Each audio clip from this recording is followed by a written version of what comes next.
of a very special place, the United Kingdom, to the White House. Prime Minister Starmer, you've been terrific in our discussions. You're a very tough negotiator, however. I'm not sure I like that, but that's okay. Very, very special person. The Prime Minister and I have gotten off to an outstanding start. The U.S. and U.K. have a special relationship, very special, really like no other, passed down through the centuries. And we're going to keep it that way. We're going to keep it very strong as it is. Very importantly, I was just notified by letter from King Charles that he's extended through the Prime Minister a historic second state visit to the United Kingdom.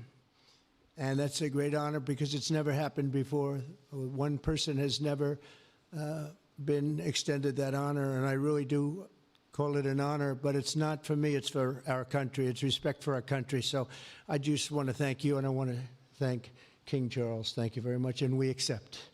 I don't know if the media is going to follow us. I have a feeling they might. Okay, thank you very much. Appreciate it. I'm pleased to say that the bust of one of the Prime Minister's greatest predecessors, Winston Churchill, is now back in the rightful place in the Oval Office, and we're very proud of it.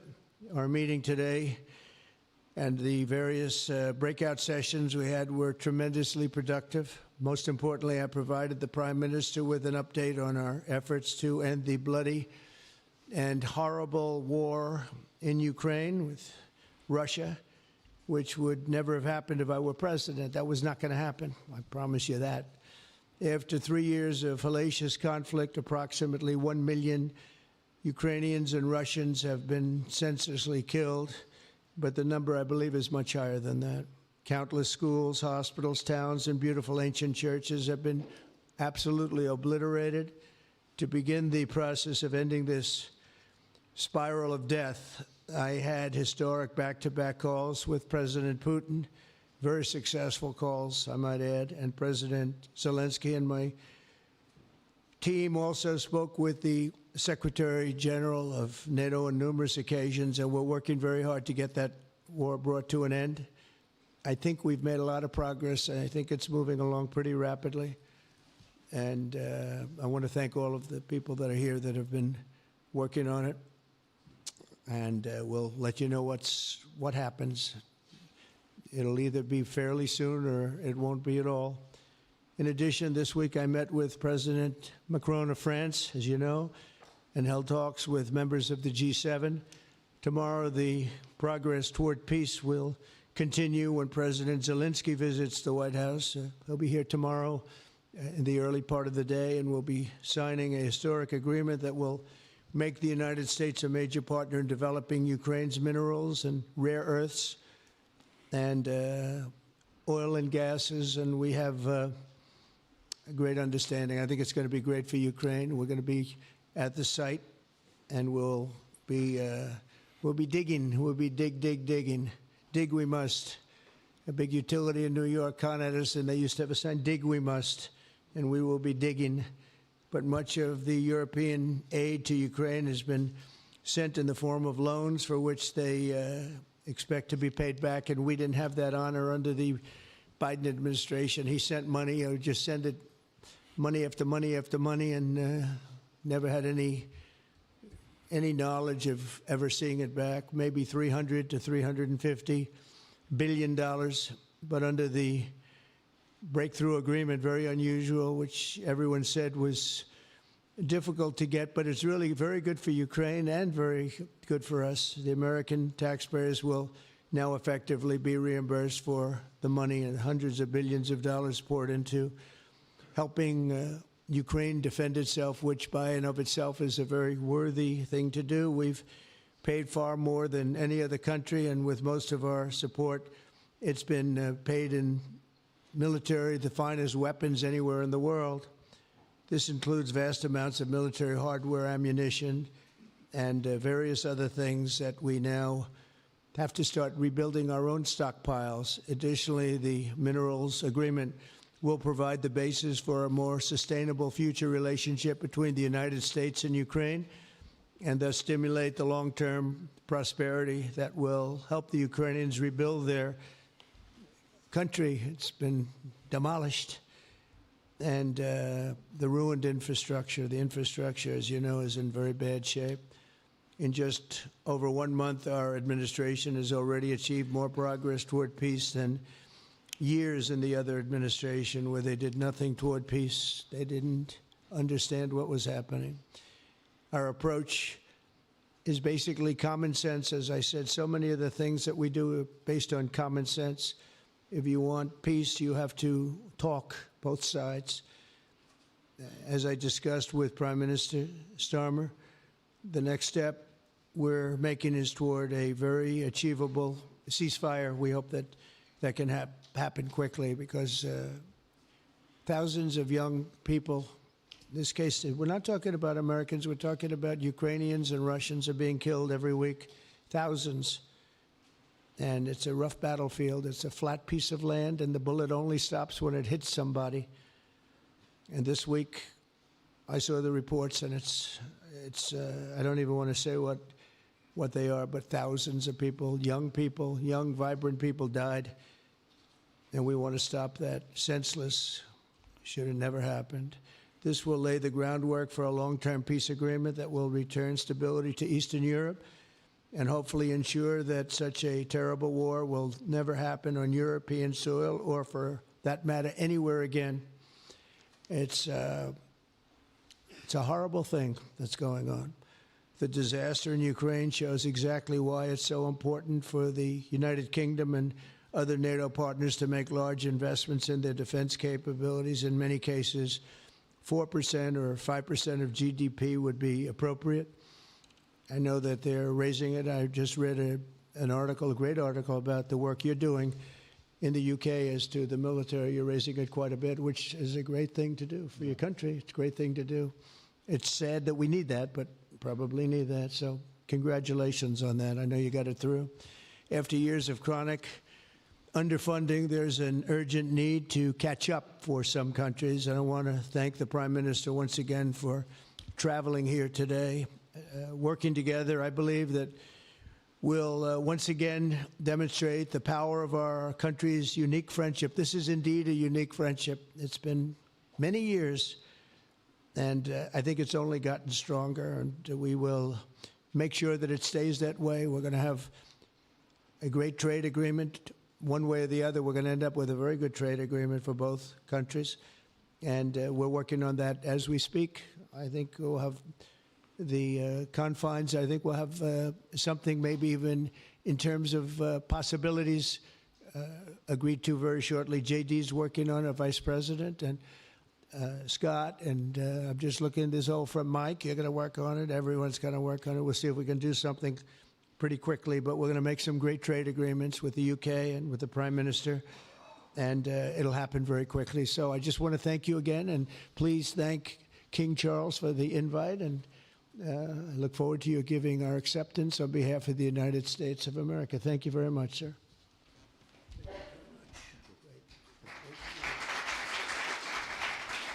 Thank you. Well, thank you very much, Mr. President. Thank you for your hospitality. Thank you for your leadership.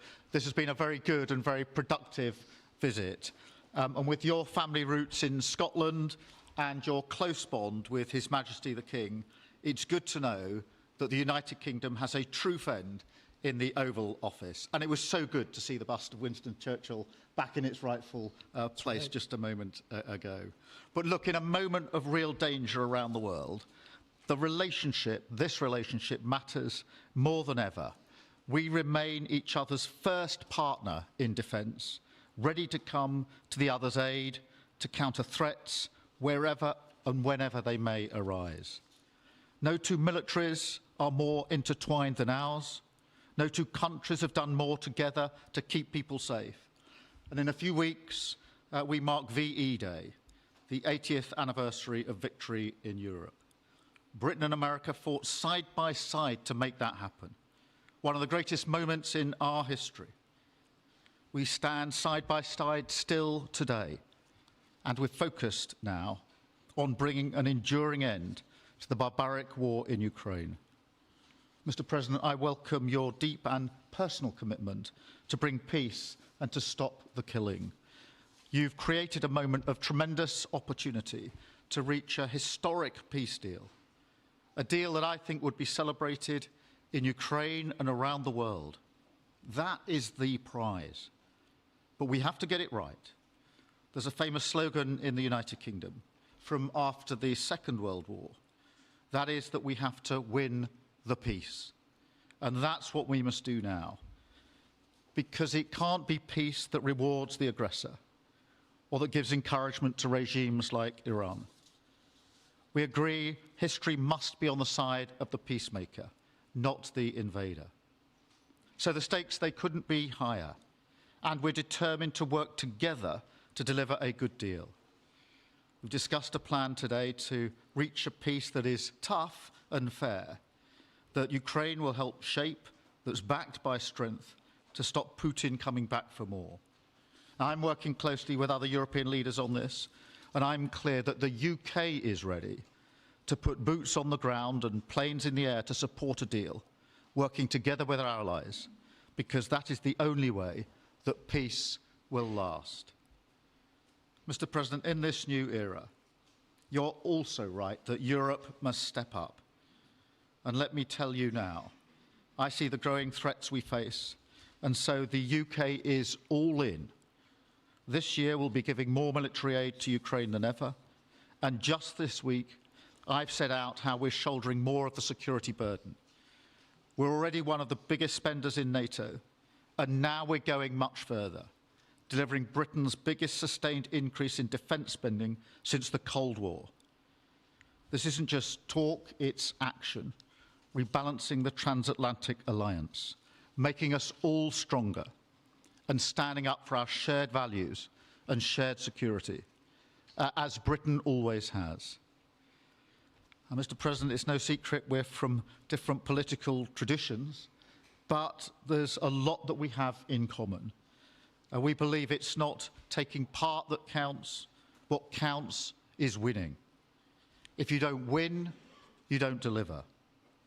And we're determined to deliver for the working people of Britain and America, who want and deserve to see their lives improve.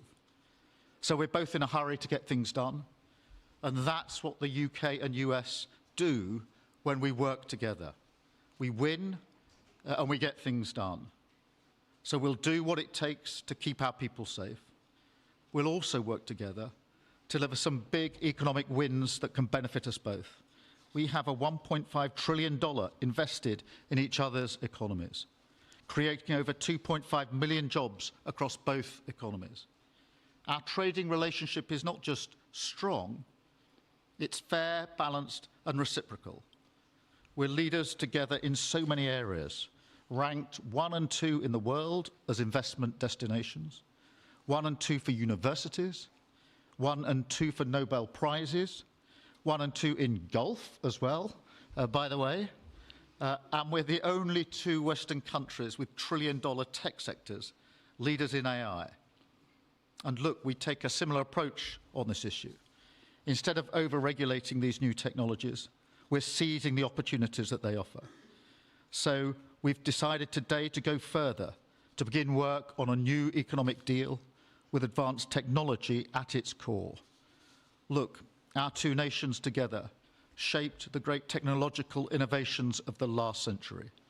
We have a chance now to do the same for the 21st century.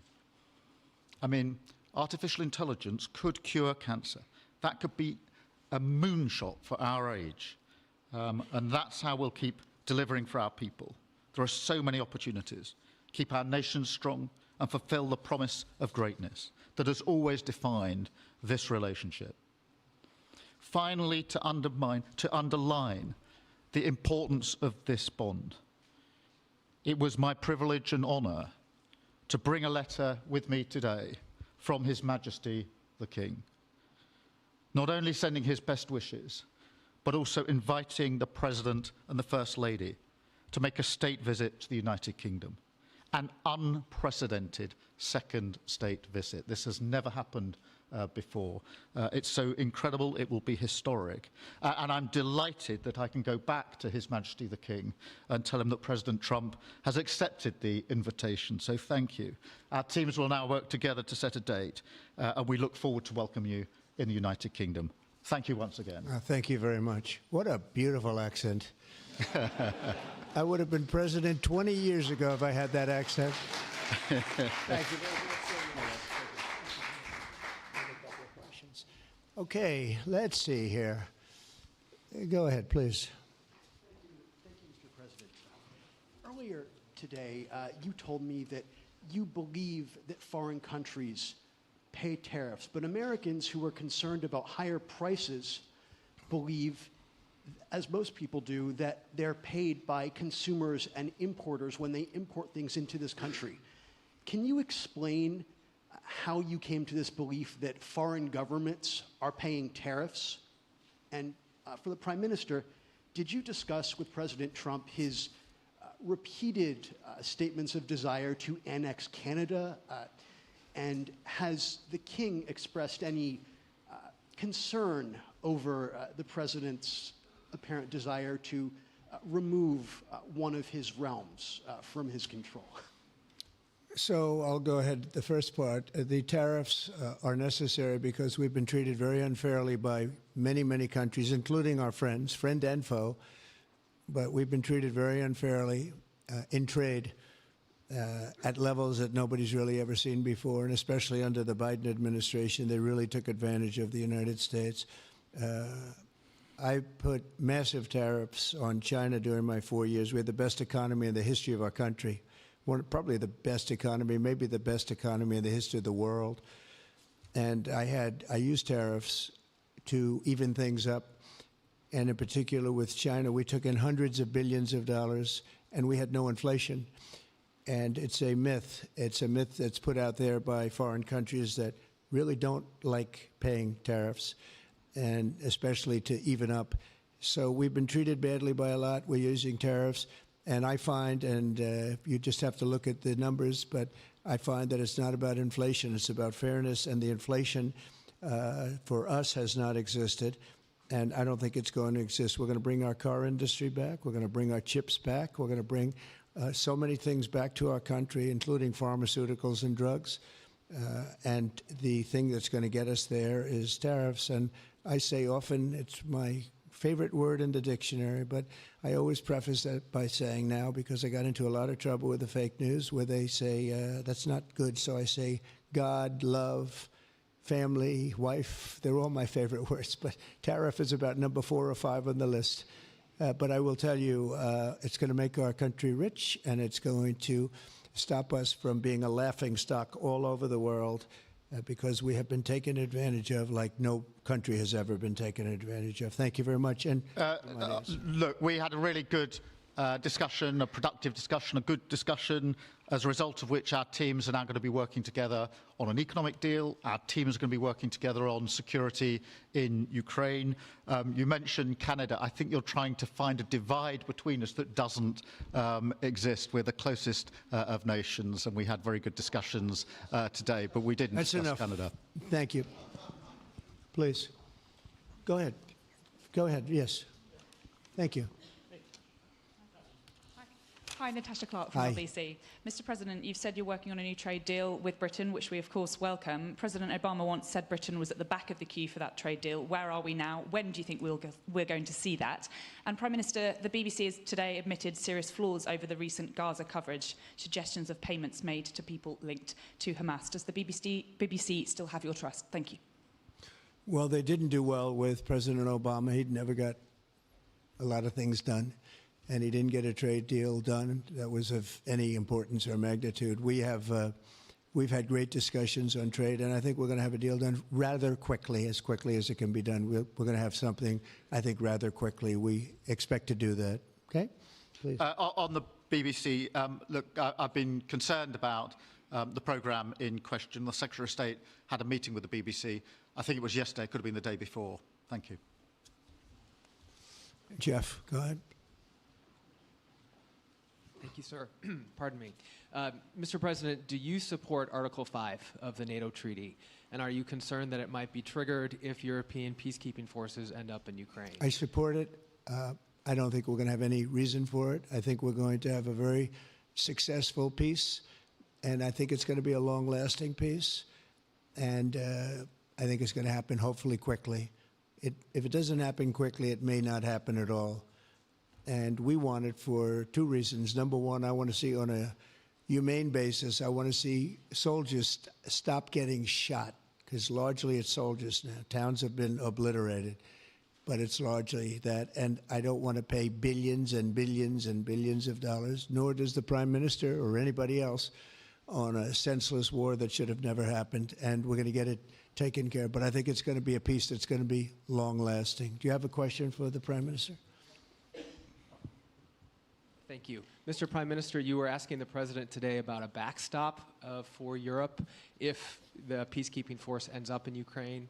Did you feel like you got a satisfying answer for yourself and for Europe? And Mr. President, if you want to comment on that as well, please do. I thought we had a very productive discussion. Obviously, as the President says, the deal has to come first. But yes, our teams are going to be talking about how we make sure that deal sticks, is lasting and enforced. So our teams will be talking about that. Okay. Please, Blue. Mr. President, some experts think it could take more than a decade to mine the precious minerals from Ukraine.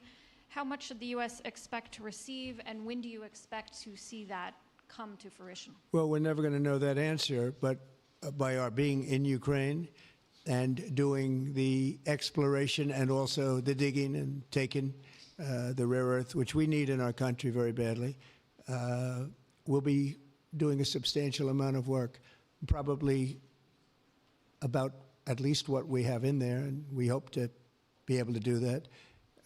You never know when it comes to that. You know, you dig and maybe things aren't there like you think they're there, but we'll be spending a lot of time there. It'll be great for Ukraine. It's like a huge economic development project, so it'll be good for both countries. Okay?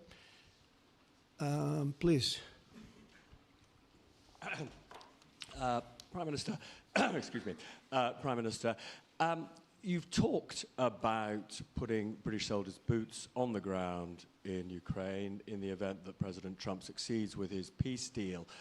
But can you do that without a firm assurance that America will have our back in the form of some kind of security guarantee were Putin to breach that agreement? And Mr. President, tomorrow you're seeing President Zelensky to sign this deal on minerals and energy that could be hugely important to the United States.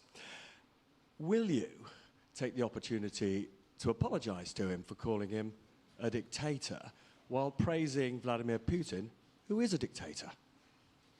Well, Robert, let me start by saying I've been really clear today and previously that I think that European countries, including the United Kingdom, need to step up in our own defence and security. We've been doing that in recent days. You saw the announcement we made on spending just the other day.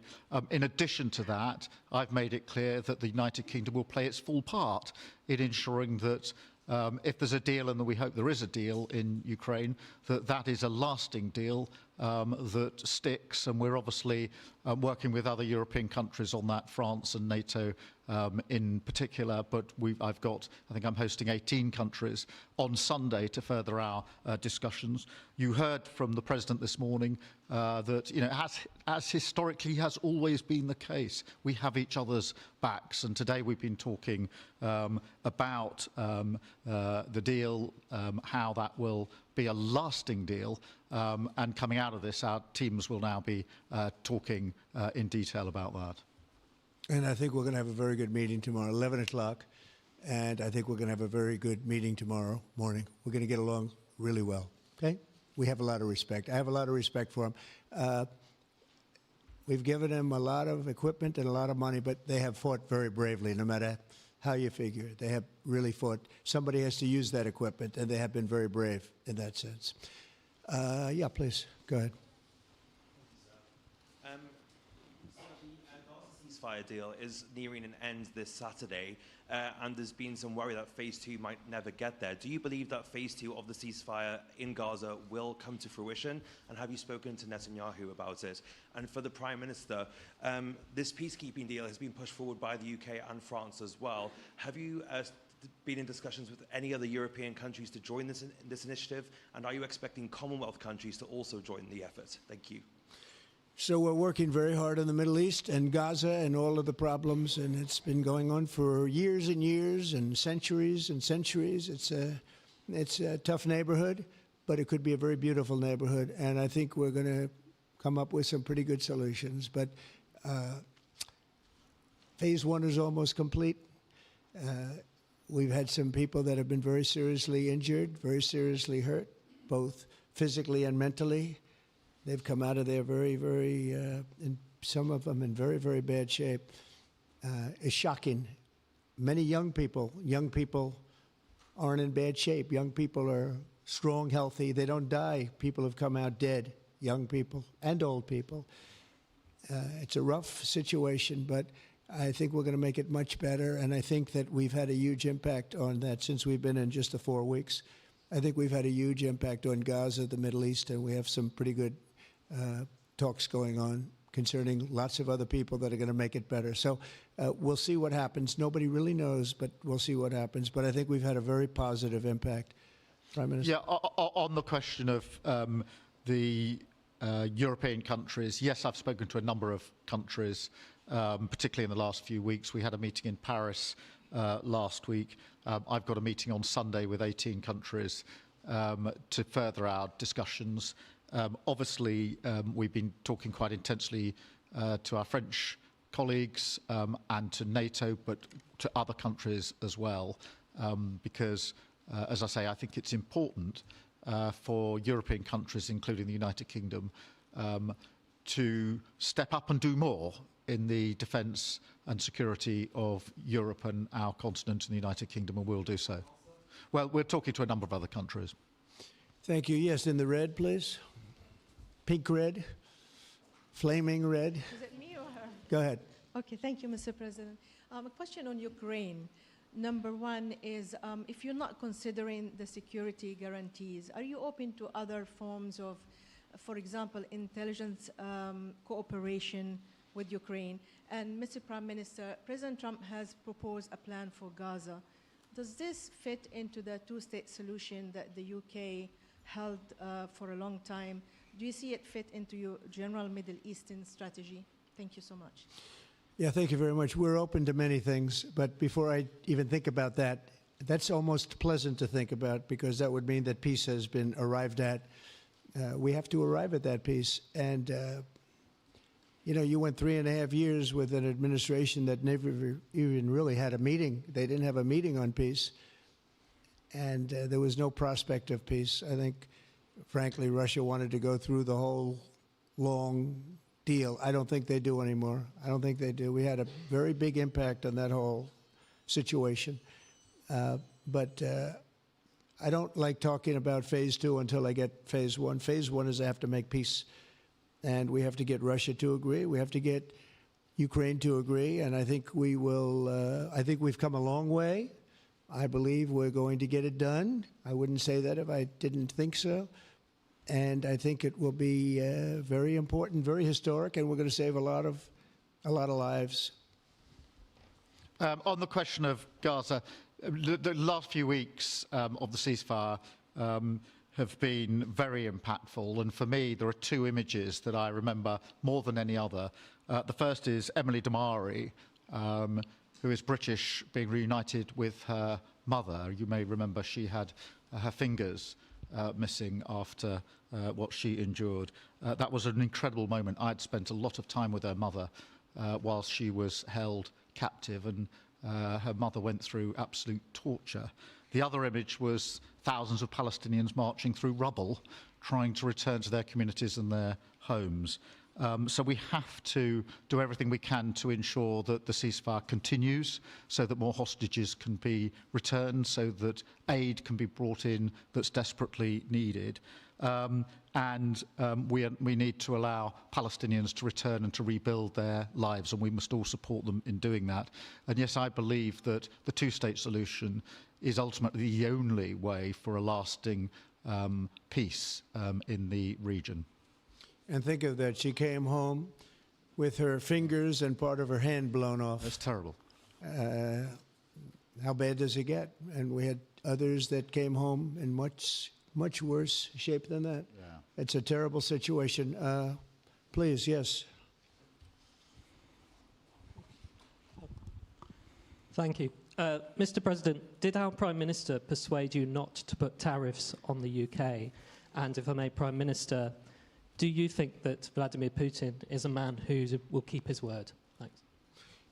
He tried. He was working hard, I'll tell you that. He earned whatever the hell they pay him over there. But he tried. I think there's a very good chance that in the case of these two great friendly countries, I think we could very well end up with a real trade deal where the tariffs wouldn't be necessary.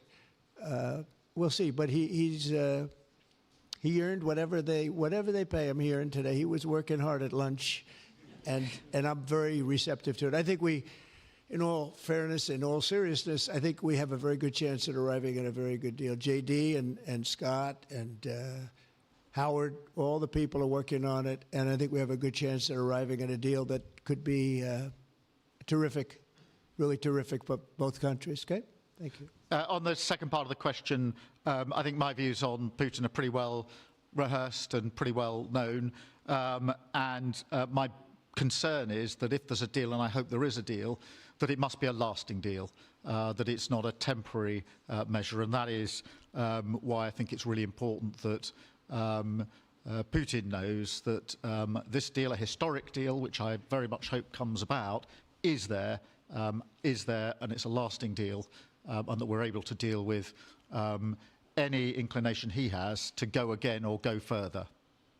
I think we'll have two deals. I think we'll have a deal on ending the war, and I think we're going to end up with a great trade deal with you. And it's an honor to be with you, and I want to thank everybody very much. Thank you very much. Thank you. Thank you very much. Thank you.